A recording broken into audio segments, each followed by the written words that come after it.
Hello everybody. In the next 10 minutes I will present the dispersion releaser. This is a dissolution apparatus which was developed for the release test of nanoformulation. After a short introduction, I will show why it was necessary to develop a new apparatus for the release test of nanoformulations. It will be shown how the dispersion releaser was constructed and how the design and setup looks like. Examples for manual, offline and online setups are given. At the end, I will present known advantages of the dispersion releaser technology and will give an outlook. I have studied chemistry at the University of Frankfurt and received my PhD in the Department of Biophysical Chemistry. Then I joined Pharma in the year 2004, where I was responsible for the development of the dissolution product range and the Asian market. Pharma was founded in 1979 and is now a leading manufacturer of high-value testing equipment for pharmaceutical, food and cosmetic industry. We are producing dissolution testers as well as galenical instruments such as disintegration testers, but also can offer a wide range of spectroscopic solutions. The difficulties in testing nano and microformulations are caused by the difference in its physicochemical behaviors compared to the standard dosage forms. We have much smaller particle sizes and therefore higher surface areas and a higher release pressure. Quite often special sensitive carriers such as liposomes and others are used for nanoformulations. Shear forces could have negative effects on the formulation structure. This is the reason why known in vitro techniques often not allowed to create discriminating dissolution methods, which are necessary to detect quality problems. The current technologies for dissolution test of nanoformulations include sample and separate methods such as filtration, centrifugation and solid phase extraction, and second, dialysis-based methods such as the dispersion releaser, dialysis bag and flow-through cell methods. The pictures show dialysis bags and special adapters for the flow-through cells. Main problem of these systems is the possibility of inhomogeneity in the donor compartments. The risk of having supersaturation and membrane clogging is very high. The picture on this slide shows a typical dialysis-based system. We have the nanoformulation inside of the donor compartment, which is surrounded by a membrane. The API will dissolve in the donor compartment and will be transported afterwards in the acceptor compartment. The speed constant for the transfer of the API through the membrane is K1. The lower K1 is, the higher the concentration of C donor gets. This can cause supersaturation or membrane clogging effects. Additionally, the release rate of the API will be affected. Therefore, it will be important to increase K1. We need to look on the parameters which have an influence on K1. These are the pore size of the membrane, chemical behaviors of the membrane. Typically, materials such as regenerated cellulose and cellulose ester are used. We need to look on the transport to the membrane and also the permeability to the membrane throughout the dissolution process. The main goal during the development of the dispersion releaser have therefore been how to increase K1, how to allow constant membrane transport over the whole release test. Also important is to have a cost-effective system which uses standard USP equipment. The handling should also be easy. The development was done at University of Frankfurt in cooperation with Fraunhofer Institute and Pharma AG. To increase the pressure to the membrane and improve the equal distribution in the donor compartment, an internal stirrer was used. It could be shown that the use of the internal stirrer has a positive effect on K1. Secondly, the stirrer has a positive effect on the homogeneity. University of Frankfurt and Fraunhofer Institute found that concentration gradients in the acceptor compartment near to the membrane also have an effect on the release rate of the API. An additional external stirrer was used to provide homogeneity in the acceptor compartment too. The dispersion releaser consists of a coupling device which is used to connect the dispersion releaser to the dissolution tester. We have here B, the vessel cover including the sampling ports. C is another coupling with a mini stirrer.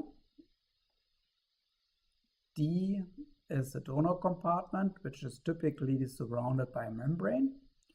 And E is the external magnetic stirrer. The next picture shows a graphic of the construction. We have several bearings which are necessary to build a system with low vibration and low wobble. Here we see the magnetic stirrer, then the internal stirrer, which is in the donor compartment. We have several bearings and the coupling to the dissolution tester. All parts needs to be constructed in a very precise way to avoid vibration and wobble. This picture shows a standard USB2 dissolution tester with dispersion releasers. Here on the left side, a dispersion releaser is placed in a 1 liter standard USB vessel. On the right side, we have a dispersion releaser placed in a 250 milliliter vessel which was designed according to Chinese pharmacopoeia. On the right side here, we see how a formulation can be injected via a syringe into the donor compartment of the dispersion releaser. On this picture, we have another view on the dissolution tester. We have on the left side here the dispersion releasers, and on the right side, the typical USB2 apparatus is used. For the dispersion releaser, we have dissolution testers with individual speed control. Here in this picture, a PTWS 120S with individual speed control is shown. It will be possible to drive each individual dispersion releaser with a different speed. On the right side, we see how the dispersion releaser is coupled to the stirrer of the standard USB2 equipment. The preparation of the dispersion releaser starts with the mounting of the membrane to the donor cell, which is shown here on the left picture. When the membrane is mounted, it will be closed by using O-rings. This donor cell will then be attached to the dispersion releaser. When the preparation is finished, the dispersion releaser can be attached to the dissolution tester. We see here how the formulation can be injected into the donor cell of the dispersion releaser. The sampling can be done manually with a syringe as shown on the last slide, offline with a pump and autosampler, or online with a pump and spectrometer. On this picture we see here the Pharma test PTWS 1220 12 position dissolution bath and the sampling robots DSR, which uses high precise piston pumps. On this slide different pump types are shown. We have here the principle of the syringe pump, then the peristaltic pump, and also the high precise piston pump.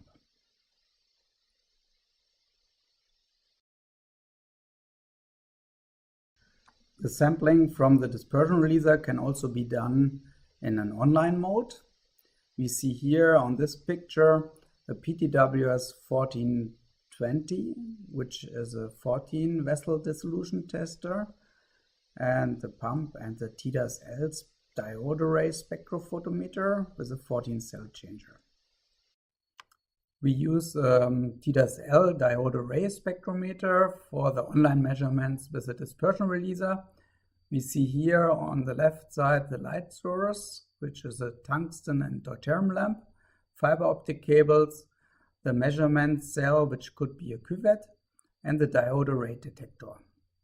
On the right side, we see here a spectra, which was measured in less than 20 milliseconds. We see here from 200 to 800 nanometers and the absorbance maximum at about 240 nanometers. When we cut at 240 nanometers, we get a typical dissolution profile. The measurement can also take place directly in the dissolution vessel using a fiber optic probe, which is shown here on the right side.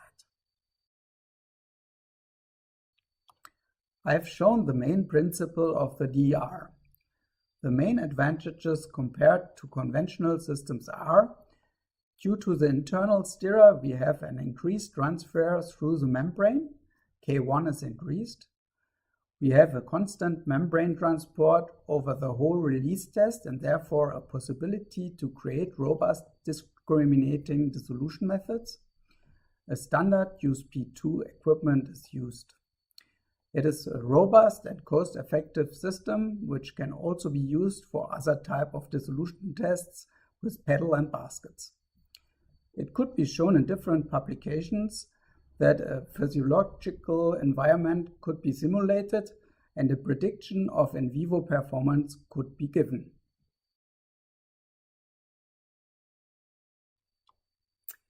We and other labs could already prove the robustness of the system when developing release tests for nanoformulations. Next steps are to widen the type of application. Test results of semi-solid dosage forms already are promising. Next steps would be the dissolution tests with powders, liquids, and suppositories. On this slide, we see an example for the dissolution test, which was performed with a dispersion releaser and diclofenac geles. We see here 3 different preparations, and they give almost similar dissolution profiles. On the right side, we have performed a test where we put first 50% of the dosage form into the dispersion releaser, and after 20 hours we injected another 50%.